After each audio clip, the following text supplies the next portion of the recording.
Apex Reviews. Today we're going to be looking at the Weber SPX-435. This is the natural gas version. It also has the electronic display to show the temperature of the grill and two probes to show the temperatures of two different items you're cooking. Before we get too far into the review, let's take a look at where I'm coming from. This is the old family friend, the char grill. It was propane and I've since switched to natural gas. You can see that I've replaced the wheel with some nice wood, but most of that's because of the rust that this thing has gone through. I've had this grill for a good 5 to 7 years. It's held up strong, but it's time for a replacement.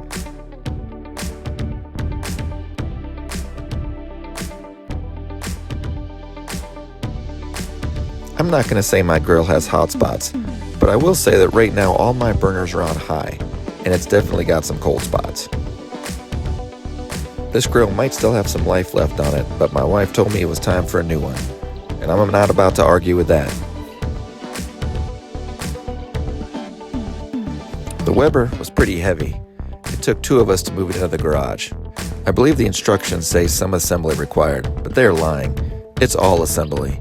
This is basically a DIY kit for a grill. I think I had to do some welding, maybe I had to solve for pi, but it was not some assembly. It was all the assembly. I started to do more of a review on this grill, but as I started unpackaging it and figuring out how much work it was going to take to put together, I decided I'd cover some of that too. The instructions left a lot to be desired. They need to take some notes from IKEA's book. I'm pretty handy. I have a lot of tools, a big toolbox. I've lost my 10mm socket. I use DeWalt, not Milwaukee, and the fact that I know that joke lets you know that I'm pretty handy. And these instructions were not the easiest to follow. I downloaded the Built app like Weber suggested, and using the app and the paper instructions, I was able to piece it together. Once you figure out their logic, it's not too difficult, but it took me about 20 minutes to figure out what was what. In this package, you'll see they're referring to baggie letter A. This is actually baggie 75083A. You should also know that unlike with most kits where you open a baggie A and it's all the same pieces, Weber wants you to open the baggie and then use all the pieces before proceeding to baggie B. This is different than a lot of the some assembly required kits that I've done in the past. In the very first instruction, you've got this frame that you're looking for. And you've got 2 frames that are identical and you're trying to figure out which one's which. Pay attention to the yellow dot, because this yellow dot is the only thing that's going to separate the 2 from each other. They didn't explain that in the directions though. The directions also failed to explain that the yellow dots are all supposed to line up on the same side. You're just supposed to figure that out by reading. You can see in this picture that I didn't have the yellow dots lined up, and I ended up having to reverse them. Another thing I learned that is in baggie A, you have silver bolts and black bolts. Pay attention to what the pictures say, because those will show you which bolts you're supposed to use. Here I used the silver bolts, and I was really supposed to be using the black bolts. Once you figure out all these small nuances, it starts to go together pretty quick. The directions say an hour and a half, and it probably took me a good 2 hours. But in the end, it was worth it. Here's a look at the finished product. This is the electronic temperature readout. Right now, the internal temperature of the grill is 313 degrees. You can see those 2 red inputs for 2 different probes. If I were to plug probes in there, you would see temperatures line up above those red circles. You can set alarms for what temperatures you want, and it will connect to your iPad or phone. There are hooks on the side for accessory storage and for grilling utensils.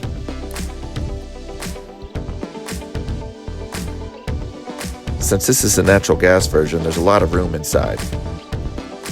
One thing I really like about this grill versus the other is the grease trap. It pulls out from the front, which is different than a lot of the cheaper grills. This makes it easier to keep clean, which is going to add to the longevity of the grill. It also captures all the grease here in this grease tray. Grease trays are not very expensive, and they're easy to swap out. It really helps keep the grill clean. This is the 4-burner version of the grill, so there's a lot of grill space.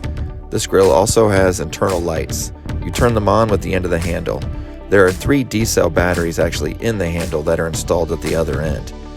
These lights are motion activated, so as you close the grill, the lights will turn off. When you open the grill, the lights will turn back on again. if you have them turned on using that master switch.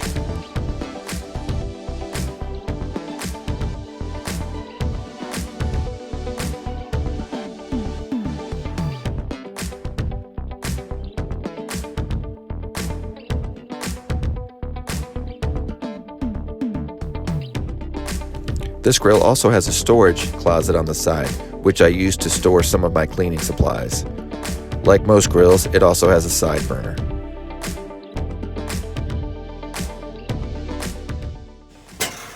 Directions say to start this grill from left to right. It started very quickly. The sear burner does take a little bit to start, but all the regular burners start up really quick.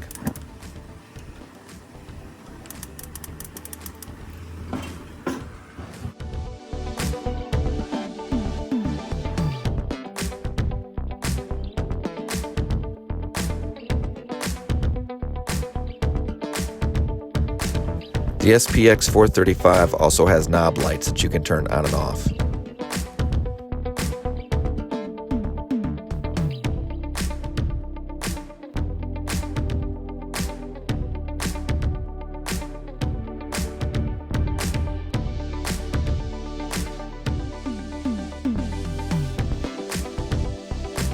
The knob lights and the temperature reader are all powered by 110. This is the power box, and I have it plugged into my house. There's a switch behind the plug to turn the whole unit on and off.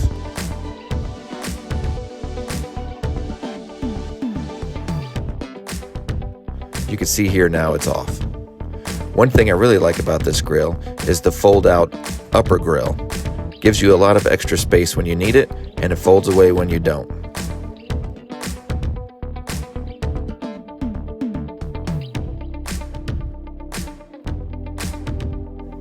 Grilling at night has never been easier. With all the lights this thing comes with, it was really easy to see the food as I was grilling it. Those propane tanks are left over from the old grill. I'll be getting rid of those pretty soon. Thanks for watching.